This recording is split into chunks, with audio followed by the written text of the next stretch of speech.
ഹലയ analytical സേവനം നിങ്ങളുമായി ബന്ധപ്പെട്ടിരിക്കുന്നു. ഗുരു ഡമമബിയോ കമ്പനിയെക്കുറിച്ചുള്ള ചില സംഗ്രഹ വിവരങ്ങളിൽ നിന്ന് നമുക്ക് ആരംഭിക്കാം. ഓരോ സൂചകവും കുറച്ചുകൂടി വിശദമായി നോക്കാം.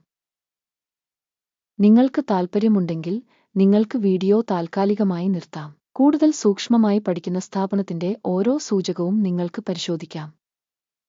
ഇപ്പോൾ നമ്മൾ കോർപ്പറേഷന്റെ പ്രധാന അടിസ്ഥാന സൂചകങ്ങൾ നോക്കും. ഹൗവയോധവരത് യവധബൺ നഥഭാണതവ.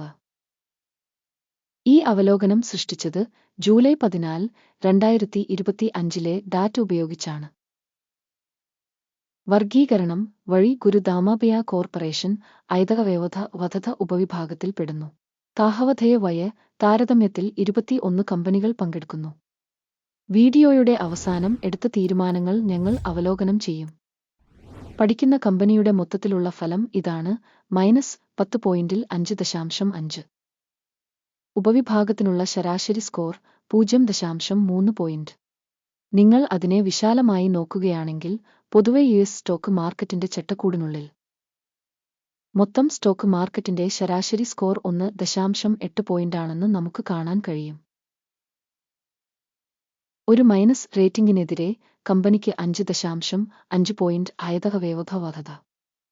കമ്പനിയുടെ ഓഹരി വിലയുടെ ചലനാത്മകത താരതമ്യം ചെയ്യുന്നു.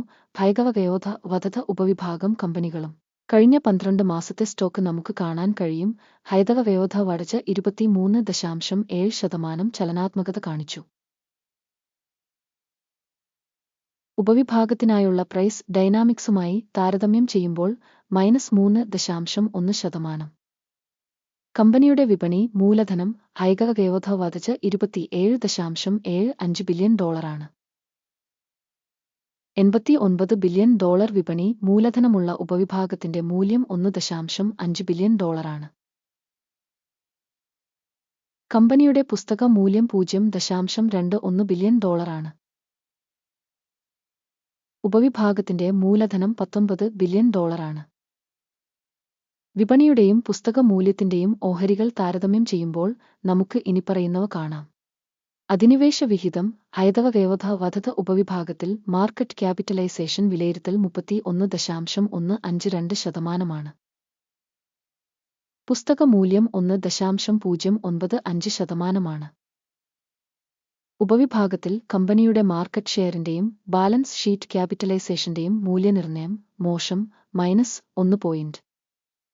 പഠനത്തിലുള്ള സ്ഥാപനത്തിന് $0.029 ബില്യൺ കടമുണ്ട്. പുസ്തക മൂല്യത്തിലേക്കുള്ള കടം മൂലധനത്തിന്റെ 14%. കമ്പനി ഡെറ്റ് ലെവൽ റേറ്റിംഗ് നല്ലത് 1 പോയിന്റ്. കമ്പനിയുടെ വിപണി വിലയും വരുമാന അനുപാതവും 0 ആണ്. 270.5 എന്ന ഉപവിഭാഗത്തിന്റെ ശരാശരി. ഉപവിഭാഗത്തിലെ കമ്പനികളുമായി താരതമ്യപ്പെടുത്തുമ്പോൾ കമ്പനിയുടെ ഓഹരി വിപണി മൂല്യവും ലാഭ അനുപാതവും വിലയിരുത്തൽ വളരെ മോശം -2 പോയിന്റ്. കഴിഞ്ഞ 12 മാസത്തെ ലാഭം -7 മില്യൺ ആയിരുന്നു. അടുത്ത 12 മാസത്തേക്കുള്ള ഫോർവേഡ് വരുമാനം $249 മില്യൺ ആയി കണക്കാക്കുന്നു. ഉപവിഭാഗവുമായി താരതമ്യപ്പെടുത്തുമ്പോൾ പ്രതീക്ഷിക്കുന്ന ഭാവി ലാഭസൂചകങ്ങളുടെ മൂല്യനിർണ്ണയം കടന്നുപോകാവുന്ന 0 പോയിന്റുകൾ. കമ്പനിയുടെ മൂല്യവും വരുമാന അനുപാതവും 13.3 ആണ്. ഉപവിഭാഗത്തിന്റെ ശരാശരി 2.7 ആണ്. ഉപവിഭാഗത്തിലെ കമ്പനികളുടെ സൂചകങ്ങളുമായി താരതമ്യപ്പെടുത്തുമ്പോൾ വിപണി വിലയും വരുമാന അനുപാതവും വിലയിരുത്തൽ മോശം -1 പോയിന്റ്. കഴിഞ്ഞ 12 മാസത്തെ വരുമാനം $280 മില്യൺ ആണ്. അടുത്ത 12 മാസത്തേക്ക് പ്രതീക്ഷിക്കുന്ന വരുമാനം അജ്ഞാതമാണ്. ഉപവിഭാഗത്തിലെ കമ്പനികളുടെ സൂചകങ്ങളുമായി താരതമ്യപ്പെടുത്തുമ്പോൾ ഭാവിയിൽ പ്രതീക്ഷിക്കുന്ന വിൽപ്പന വോള്യങ്ങളുടെ സൂചകങ്ങളുടെ വിലയിരുത്തൽ മോശം -1 പോയിന്റ്. വിൽപ്പന മാർജിൻ -0.3%. ഉപവിഭാഗത്തിന് ശരാശരി 1%. ഉപവിഭാഗത്തിലെ സൂചകങ്ങളുമായി താരതമ്യപ്പെടുത്തുമ്പോൾ വിൽപ്പന മാർജിൻ വിലയിരുത്തൽ കടന്നുപോകാവുന്ന -0.5 പോയിന്റ്. ഉപവിഭാഗത്തിലെ ഉദ്യോഗസ്ഥരുടെ എണ്ണത്തിന്റെ അടിസ്ഥാനത്തിൽ കമ്പനിയുടെ വിഹിതം 0.773%. ഇത് വിപണി മൂലധന വിഹിതത്തേക്കാൾ 3930% കുറവാണ്. കമ്പനിയുടെ ഓരോ ജീവനക്കാരന്റെയും വിപണി മൂലധനം $1681,000 തുല്യമാണ്. ഉപവിഭാഗത്തിന് ഇത് $417,000. ഉപവിഭാഗത്തിലെ കമ്പനികളുടെ സൂചകങ്ങളുമായി താരതമ്യപ്പെടുത്തുമ്പോൾ ഒരു ജീവനക്കാരൻ വിപണി മൂലധനത്തിന്റെ അളവ് വിലയിരുത്തൽ പാസാബിൾ 0. കമ്പനിയിലെ ഓരോ ജീവനക്കാരന്റെയും ലാഭം -$4,200,000 ആണ്. ഉപവിഭാഗത്തിന്റെ ശരാശരി $1,500. ഉപവിഭാഗത്തിലെ കമ്പനികളുടെ സൂചകങ്ങളുമായി താരതമ്യപ്പെടുത്തുമ്പോൾ കമ്പനിയിലെ ഓരോ ജീവനക്കാരന്റെയും ലാഭത്തിന്റെ വിലയിരുത്തൽ ടോലറ്റ് -0.5. ഓരോ ജീവനക്കാരനും കമ്പനിയുടെ വരുമാനം $1,263,000 ആണ്. ഉപവിഭാഗത്തിൽ $155,000. ഉപവിഭാഗത്തിലെ സൂചകങ്ങളുമായി താരതമ്യപ്പെടുത്തുമ്പോൾ ഒരു ജീവനക്കാരന്റെ വരുമാനത്തിന്റെ വിഹിതത്തിന്റെ വിലയിരുത്തൽ ടോലറ്റ് -0.5. ഉപവിഭാഗ ശരാശരിയായ 14.5%വുമായി താരതമ്യം ചെയ്യുമ്പോൾ ഹ്രസ്വ ഓഹരികൾ 36.8%. സാങ്കേതിക സൂചകം നധവ 14 കമ്പനിക്ക് 73% നിലവാരം കാണിക്കുന്നു. ഭയതകവ്യവധവധത ഉപവിഭാഗത്തിന് ഈ നില 62%. കമ്പനിയുടെ യഥാർത്ഥ സ്റ്റോക്ക് മൂല്യം ഏകദേശം $47.5 ആണ്. കമ്പനിയുടെ ഓഹരികൾക്കുള്ള സമവായ വില ഏകദേശം $35.52 ആണ്. നമുക്ക് ഓർഡറുകളുടെ പട്ടികയിലേക്ക് പോകാം. അത് നിങ്ങൾക്ക് ലഭ്യമാണ്. അതിലേക്കുള്ള ലിങ്ക് പിൻ ചെയ്ത കമന്റിലുണ്ട്.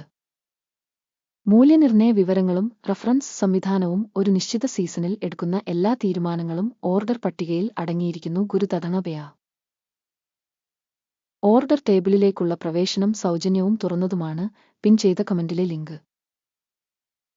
വിശകലനത്തിന്റെ ഫലമായി ഭൈകകവ്യവധവധത മൂല്യനിർണ്ണയത്തിന്റെ വിവരങ്ങളും റഫറൻസ് സംവിധാനവും ഗുരുതരണപയ ഇനിപ്പറയുന്ന തീരുമാനം എടുക്കുന്നു. $47.06 ഓപ്പൺ സെയിൽ ഓർഡർ. കമ്പനിക്ക് മോശം റേറ്റിംഗും വില ചലനവും ഉള്ളതിനാൽ ഓർഡർ തുറക്കുന്നു. ഓർഗനൈസേഷന്റെ വിലയിരുത്തൽ മൂല്യനിർണ്ണയ രീതിയെ അടിസ്ഥാനമാക്കിയുള്ളതാണ്. അക്കിമിന്റെ സൂചിക എടുക്കുക ലാഭം 21.53 ആയി സജ്ജീകരിച്ചിരിക്കുന്നു. സ്റ്റോപ്പ് ലോസ് 72.59 ആയി നിശ്ചയിച്ചു. ലാഭം അല്ലെങ്കിൽ സ്റ്റോപ്പ് നഷ്ടം വഴി ഓർഡർ അടച്ചിട്ടില്ലെങ്കിൽ 2025 ഓഗസ്റ്റ് 13 എക്സ്ചേഞ്ച് ട്രേഡിംഗിന്റെ അവസാനം ഓർഡർ സ്വയമേവ സ്ഥിരമാകും. അല്ലെങ്കിൽ ഈ തീയതിക്ക് മുമ്പുള്ള അവസാന പ്രവൃത്തി ദിവസം ടിക്കർ $99 പ്രധാന വാങ്ങൽ ഓർഡർ ആയി മാറും. പ്രധാന ഓർഡറിലെ വീഡിയോ ഇതിനകം ഈ ചാനലിൽ പ്രസിദ്ധീകരിച്ചിട്ടുണ്ട്. ഓർഡറുകളിലൊന്ന് അടയ്ക്കുന്ന സാഹചര്യത്തിൽ അടിസ്ഥാന അല്ലെങ്കിൽ ബാലൻസിംഗ് 1 വിപരീത ക്രമം അവസാന വിലയിൽ നിശ്ചയിച്ചിരിക്കുന്നു. ഈ വീഡിയോ കാണുന്നതിനും വിവര സംവിധാനം ഉപയോഗിച്ചതിനും എല്ലാവർക്കും വളരെ നന്ദി. ഗുരു ലമണമയോ.